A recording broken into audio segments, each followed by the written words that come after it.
Hi, everyone. Good afternoon. Happy Thursday. I have a few things at the top, actually quite a bit at the top, and then I'd be happy to take your questions. So just a few items to pass on. Earlier today, the Secretary spoke with Israeli Prime Minister of Defense, Benjamin Gantz. The Secretary underscored the close partnership between the United States and Israel on a range of mutual security issues and emphasized our continued support toward Israeli security. A full readout of the call is forthcoming and will be posted on defense.gov. As a reminder that tomorrow, Friday, the Secretary will depart for a trip to Canada, Indonesia, and Cambodia. In Nova Scotia, he will deliver keynote remarks at the 2022 Halifax International Security Forum, centered on the department's efforts to build a more resilient security architecture in concert with allies and partners across the Indo-Pacific and Europe. He will also meet with the Canadian Minister of National Defense, Anita Anand, to discuss the close defense relationship between the U.S. and Canada and the importance of strategic investments in defense capabilities. From there, Secretary Austin will travel to Jakarta, where he will meet with senior government and military leaders.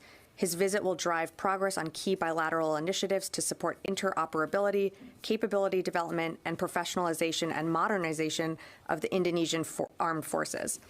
And finally, in Cambodia, Secretary Austin will participate in the 9th ASEAN Defense Ministers Meeting Plus, alongside 10 other member states and 8 dialogue partners. A few other announcements here. Next, I'm happy to announce that Marine Captain Kelsey Hastings will make history next week when she becomes the first woman to command the Marine Corps Silent Drill Platoon. Captain Hastings is a native of Seattle, Washington, and was selected to serve as the Silent Drill Platoon commander for the Marine Barracks Washington 2023 parade season. She will assume command on Monday, November 21st, and we wish her well.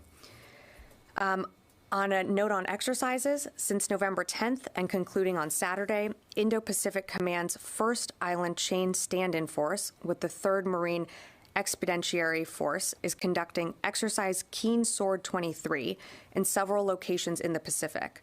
This field training exercise will increase the readiness and interoperability of 3MEF and our Japanese and joint force partners in order to protect and preserve regional peace and stability. This biennial exercise will test Marines and their Japanese counterparts in command and control of maritime strikes and amphibious force actions. This demonstration of stand-in force capabilities provides assurance to our partners and allies of readiness to rapidly counter aggression in the region. And just 2 more items here. I'd also like to announce a scheduled multi-carrier operation. 5 Allied aircraft carriers are currently operating in the Atlantic Ocean and the North and Mediterranean Seas as part of their regular scheduled activities. Participating forces include carrier strike groups formed around the French Navy Charles de Gaulle carrier, the Italian Navy ITS Cavour, the United Kingdom's Royal Navy Queen Elizabeth, and the United States Navy's George H.W. Bush and Gerald R. Ford. These operations present an opportunity for allied nations to coordinate credible combat power throughout the Euro-Atlantic area while showcasing NATO cohesion and interoperability. It is also an opportunity to test allied cooperation and to practice NATO's deter and defend concept across all geographic areas, operational domains, and functional areas of the alliance. And just very lastly here, and finally, I want to acknowledge some very important news that just came out of the U.S. Senate today, as they confirmed Rhiannon Workala as the Assistant Secretary of Defense for Legislative Affairs. With this Senate confirmation, Ms. Workala will now be able to play a leading role in making sure that Congress works with the department to pass 2 critically important pieces of legislation, which includes the NDAA and an end-of-year omnibus appropriation before the end of the calendar year. We would like to thank the Senate for taking this action via unanimous consent, and we are especially grateful to Senators Schumer and Tester for their work to confirm Ms. Workala. And as I noted last week, and with today's confirmation, we now have 11 highly qualified civilian nominees still awaiting Senate confirmation, and we urge that the Senate confirm these nominees, who will play a critical role in managing our recruitment, budget, and physical health of the force. And with that, I will take your questions. I'm going to go to the phones first. I think we have Lita Baldor. Hi, thanks. One quick clarification and then a question. Did you say the 5 carriers are going to be in the Atlantic or in the Mediterranean Sea? Wanted to make sure I understood the location of this exercise. Of course, the 5 Allied aircraft carriers are currently operating in the Atlantic Ocean and the North and Mediterranean Seas. Okay. And then just on Ukraine, 2 things. Does the Pentagon have any further clarity on exactly and confirmation on exactly what kind of missile struck in Poland, air defense missile? Was it an S-300? And then secondarily, has Poland reached out to the U.S. to seek any additional military aid, equipment, support in order to defend against any potentially future such incidents? Thanks, Lita, for the question. So for your first question, as you know, the Polish government is leading the investigation, so we have full confidence in their deliberate manner and how they're conducting the investigation. I'm not going to get ahead of the investigation. I'm going to let it continue to play out, and when I have more for you, I'd be happy to report back. And then your second question on additional aid to Poland. As you know, the Secretary spoke with his Polish counterpart earlier this week. The Secretary made clear also here yesterday, following the Ukraine Defense Contact Group, that we have offered our support to Poland as they conduct this investigation. But in terms of force posture, troop movements, anything like that, nothing has changed in terms of our posture within Poland. All right, I'll come to the room and then I'll go back to the phones. Yeah, Brainy. Thank you. Yeah. Another follow-up from yesterday. What did Secretary Austin, Chairman Milley, and their counterparts discuss regarding cyber defense and cyber attacks at the Ukraine Contact Group meeting? And how have their discussions regarding cybersecurity with those counterparts evolved since the invasion and since the earlier meetings? Yeah, thank you for the question. So, again, I think I will let the Secretary and the Chairman's comments speak for themselves. I'm not going to go any further into what they discussed at the Ukraine Defense Contact Group, but those groups, those meetings, and the 7th one was just convened yesterday, that's really about partners and allies coming together to share and to coordinate on what capabilities they can share with Ukraine. So it was, I think the chairman spoke to this, that air defense systems, of course, came up.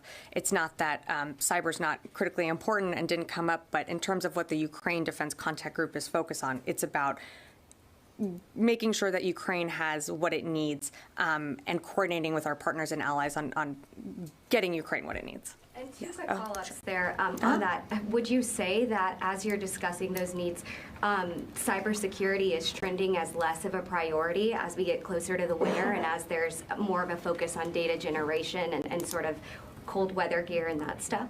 Well, I wouldn't say that one outweighs the other. Cybersecurity is incredibly important. I was just saying in terms of the Defense Contact Group, what that group is focused on is making sure and seeing what we as the United States can further provide Ukraine, but also what our partners and allies can further provide. Cybersecurity remains a top priority, not just for Ukraine, but for us, for other countries around the world. And so I wouldn't say it's sliding, it's just on what was discussed in that meeting. Cool. And then really quick, and then I'll go to another. Really last one. I know the investigation is ongoing regarding the projectiles in Poland, but yesterday General Milley said that there's going to be other forms of data that will be available through other technical means. And so I'm curious if you can elaborate where the data is coming from, what the sources are, and if you guys are pulling from maybe commercial satellite data, open source satellites, where actually is the information that's informing the investigation coming from? Well, again, Poland is leading the investigation. We have offered our assistance, but I would direct you to Poland in terms of what they are using, what satellite capabilities. I would direct you there. Thank you. Jen. Yeah. There's still a difference of opinion. The President Zelensky has not denies that it's a Ukrainian missile. Why aren't the Ukrainians part of the team that's investigating? Well, I think the Ukrainians have said that they offer to be helpful. I would direct you to the Ukrainians to speak more to that. No, I'm saying why are the Ukrainians not being invited by the U.S. and Poland to be part of the investigation? Well, this is Poland's investigation to lead. So I would direct you to Poland to further answer that question. We are not leading this investigation. We have offered our full support to the Polish government, but again, I wouldn't be able to speak to why particular countries are not involved in the investigation itself. And yesterday, the discussions here with the Seventh Contact Group, were there concrete proposals or donations of air defense that were made or just discussed? So I don't want to, I know the Secretary spoke to this a bit at his remarks yesterday. I don't want to get ahead of what is going to be announced or could be announced, but part of what you saw, I believe it was last week or the week before, with Germany committing another air defense system, Spain committing another air defense system, those are coming out of the contact group. So it's not necessarily I have a deliverable this moment on Wednesday when we came out, but in the days, weeks following, it's because of these discussions that happen here, either virtually or in person. Great, yeah, hi. Hi, Travis Tritton, military.com. I know. Thank you, Sabrina. Yeah. On the 5 carriers, is there a time frame? I'm not sure if you had mentioned that. How long would the exercise last? And second of all, can you talk at all about how rare this is? Has this ever occurred in the past where we've had 5 carriers with these particular nations exercising together? And then finally, like, what is the theme of the exercise? What is the scenario that they're exercising for? So I'll take the last question first. So in terms of the theme, again, this was a pre-scheduled exercise. So this just further demonstrating our interoperability, our partnership, our commitment to our allies in Europe. For more on how long the exercise is taking place, I would direct you to UCOM for that. And I think you asked about, has this taken place before, or the size of this exercise? I don't know the answer to that. I'd be happy to take that question. I just don't know off the top of my head. But it is significant in that it is 5 Allied aircraft participating in this operation. But I would have to get back to you on that one. Can I just follow up? Sure. Clarification, and then later on I'll ask my question about something else. Okay. So initially you said this is they're participating in an operation. Is this? It's a multi-carrier operation. Is it an operation or exercise? We're classifying it as a multi-carrier operation because it's not necessarily, it doesn't have a name attached to it. Like I read out at the top of the, in my topper about what the Marines are doing in Japan. I would say this is, something that was pre-scheduled. For more questions, I would direct you to UCOM. Okay, thank you. Great. I'm going to go to the phones and then I'll come back in the room. And I saw you, Oren, sorry. Phil Stewart, Reuters. Hey there. I just wanted to follow up on something the Secretary said yesterday. On the Polish site, the investigation is going on in Poland. He said, that the United States, or he said, we are assisting in any way we can. We do have some experts on the ground there helping Polish leadership. I'm hoping you can explain a little bit, what DoD experts are on the ground there. How are they assisting Polish leadership? And what kind of group, what size group are we talking about? Is this dozens of people? Is it a few people? What can you tell us? So I'm not going to get further ahead of what the Secretary said. Again, this investigation, we're gonna let Poland lead. And in terms of further details on U.S. participation, the Secretary confirmed yesterday that we've offered our support. We are actively engaged with Polish leadership, but not gonna be able to offer more on that front.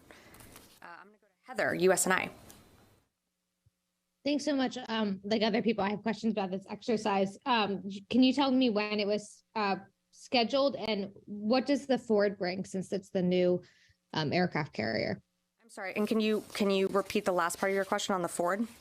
Sure. I was just wondering if you can expand on what the Ford's going to be able to bring, given that it's the newest aircraft carrier.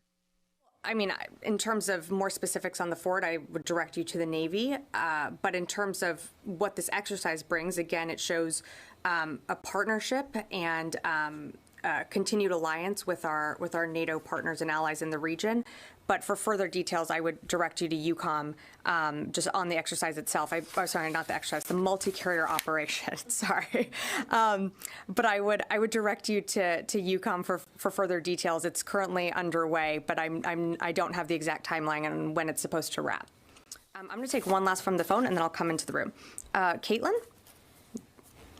Hey, there's been a number of initiatives to restock some of the HIMARS, like announced today. I'm wondering if you can speak at all to if the U.S. has enough in its stocks to continue sending critical weapons to Ukraine, and what the department is doing to help resupply those stocks. Thanks, Caitlin, for the question. So the secretary spoke to this yesterday, and I think the chairman did as well. We're not going to dip below our readiness levels, and we continue to assess our readiness levels with each, whether it's a presidential drawdown package or security assistance that we announce. Our goal is to make sure that we are setting up Ukraine for this enduring war that Russia started in February, and we're in it for the long haul. As the secretary said yesterday, we're going to continue to support Ukraine for as long as it takes, and so you're going to continue to see packages announced from this department, from other agencies when it comes to support for Ukraine. But again, our support, we're going to continue to do what we can for Ukraine in any way that we can for the long term as well. All right, I'm going to come back into the room. Yeah, Oren, and then I'll. Two questions. Is there an expectation that Secretary Austin will meet his Chinese counterpart in Cambodia, which I think would be the first time since the Shangri-La dialogue?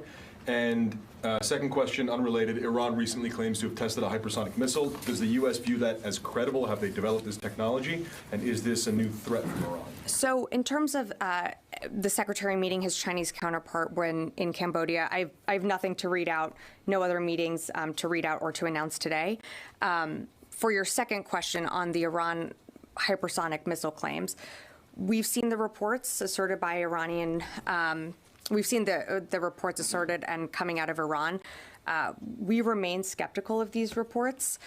As always, I'm going to refrain from talking about our intelligence and our reporting and our own assessments, but we will continue to monitor closely Iran's any development or proliferation of advanced technology coming out of Iran or missile systems. Yeah.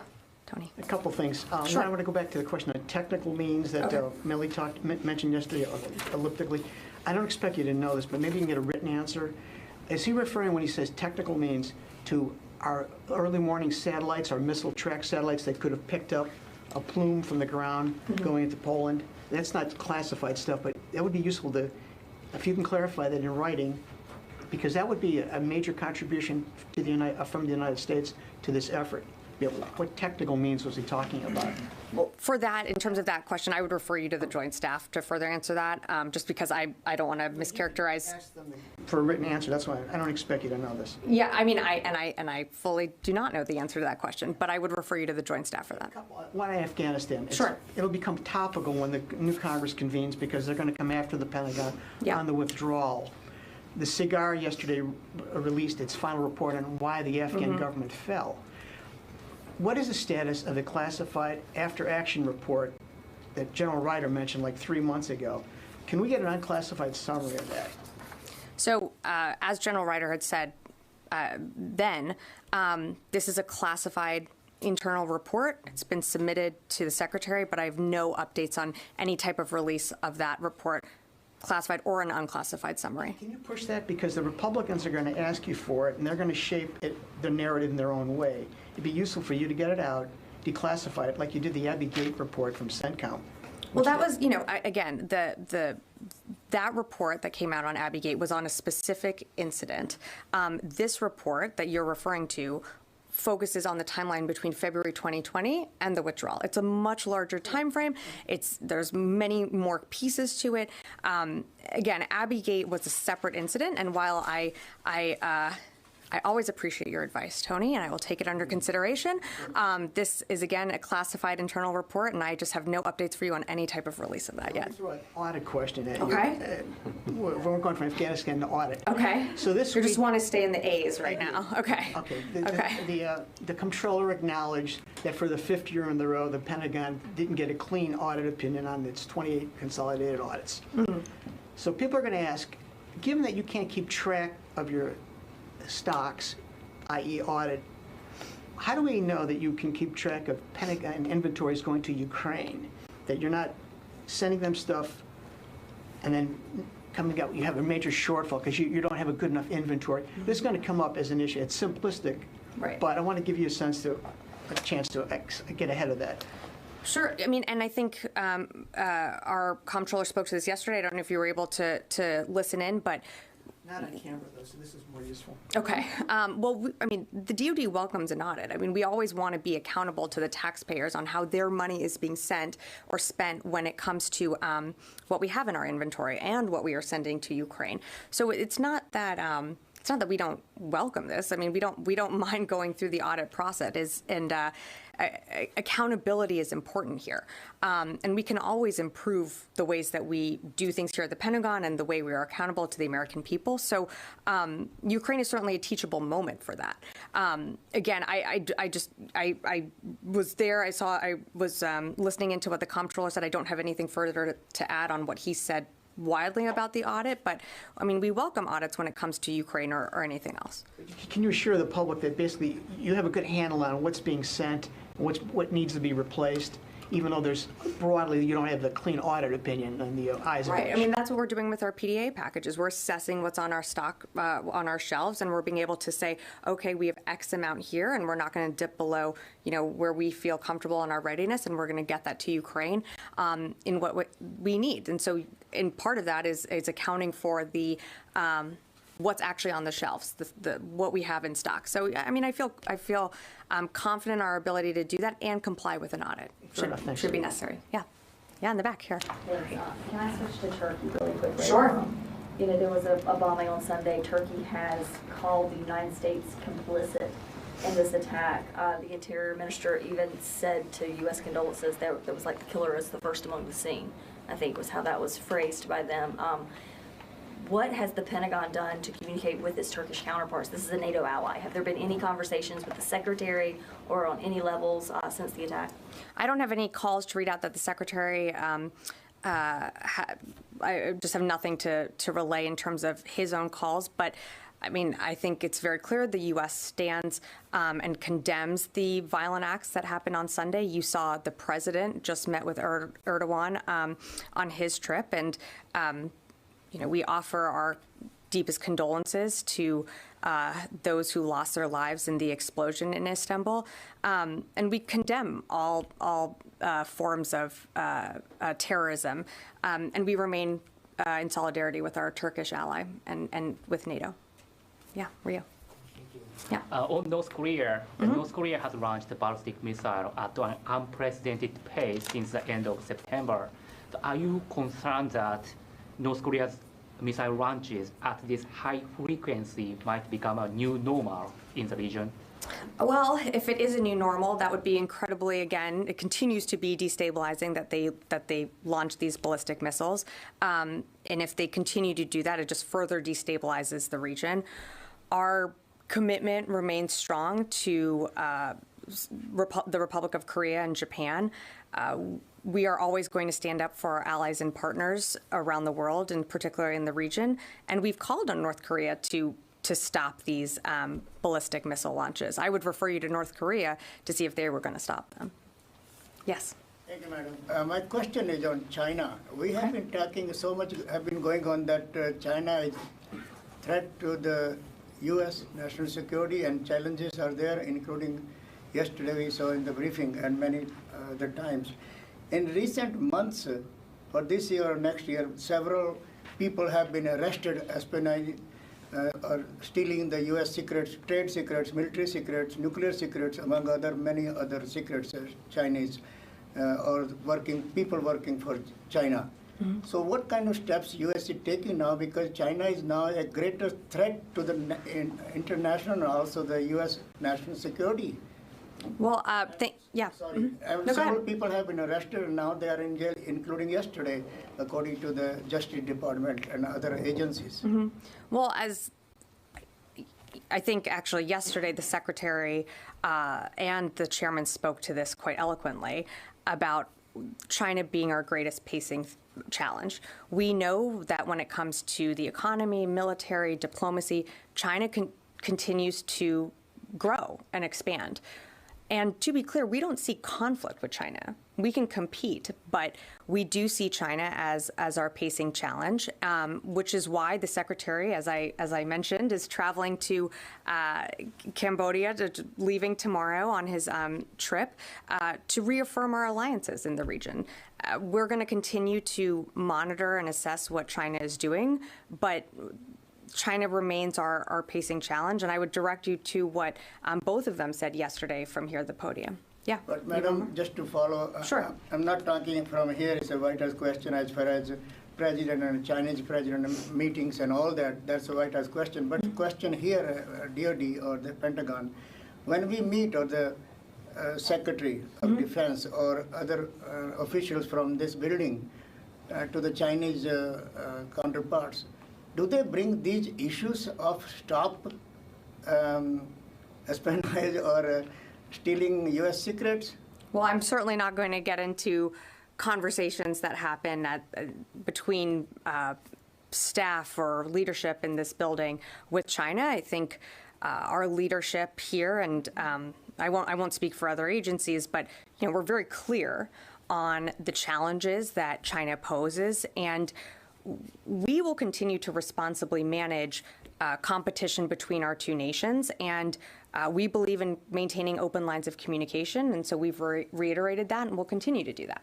I'm going to go ahead. Yeah, we're here. Yeah. So I want to go back to the attack in the Gulf of Oman that happened a couple of days ago. Okay. Obviously, the U.S. Navy in the region responded to the attack one way or the other with the Royal Navy.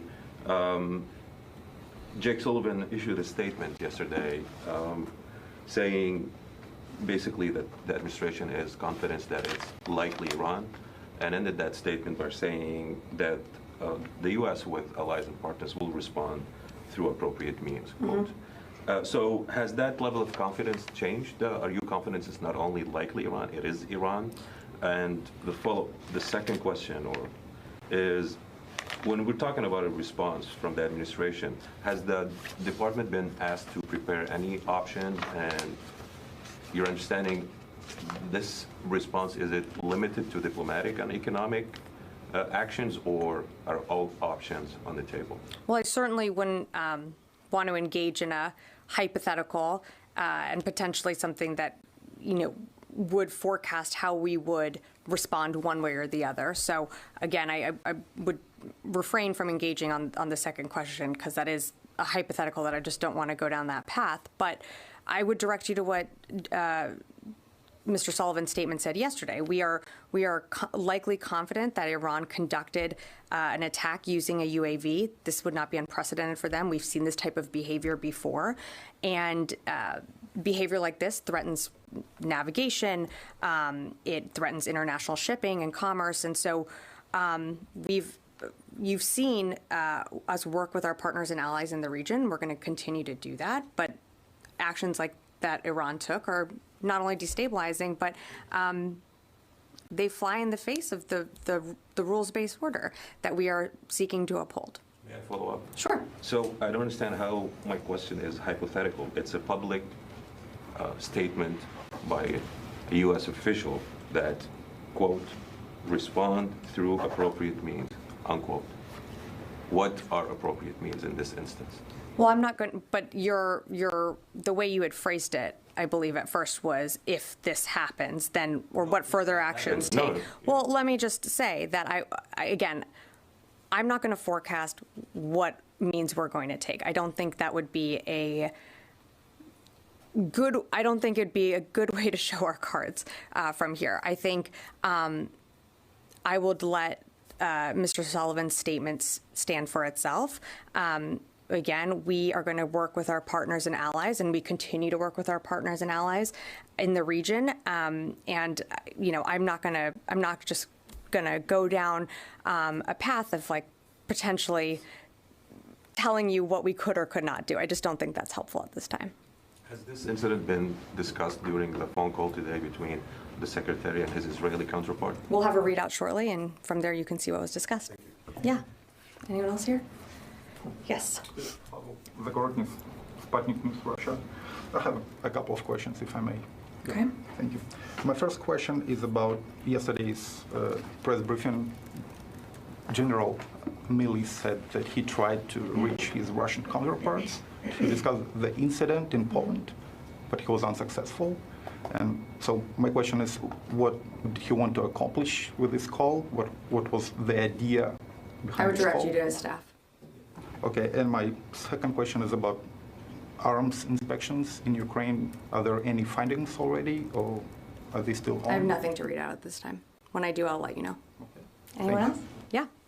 Connecting Clark from the Australian Broadcasting Corporation. Hi, nice to see you in the briefing room. Thank you. It's the first time here. Okay, welcome. Australia has been struck by a couple of pretty major cyber attacks recently, one emanating, it appears, from Russia.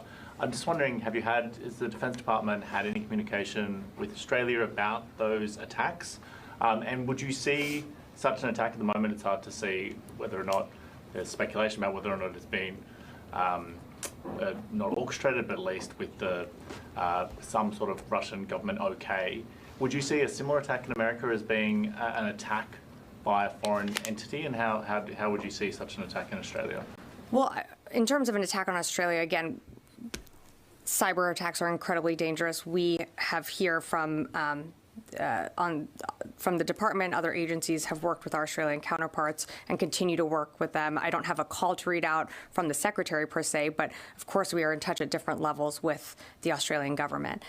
In terms of your second question, can you repeat it? I just want to make sure I'm understanding it correctly. There's now, Australia's trying to analyse exactly what this attack meant, who's behind it. Would you see a similar attack? In this case, it was Australian private information being taken, held for ransom. And although there is no direct evidence, at least publicly, that it was orchestrated by the Russian government, if a similar attack occurred in the United States, where people from Russia, for example, or another country were taking that kind of information, would you see that as being effectively an attack on America by a foreign country? Well, again, that's a hypothetical.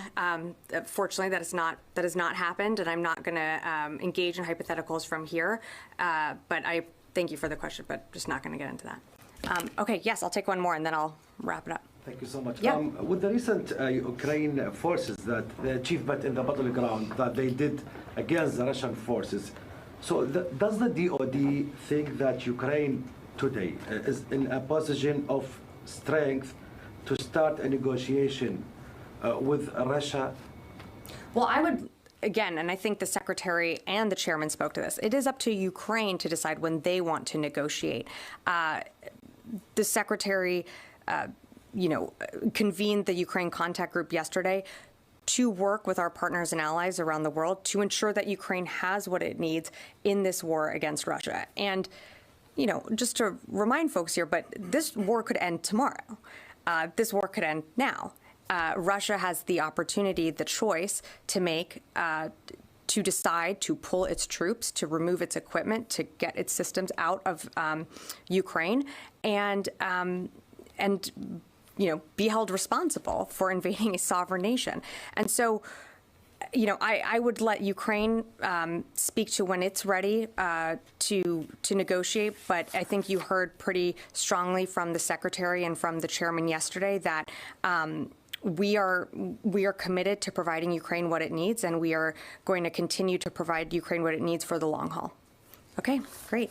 Thanks all. Happy Thursday, and I will see you tomorrow.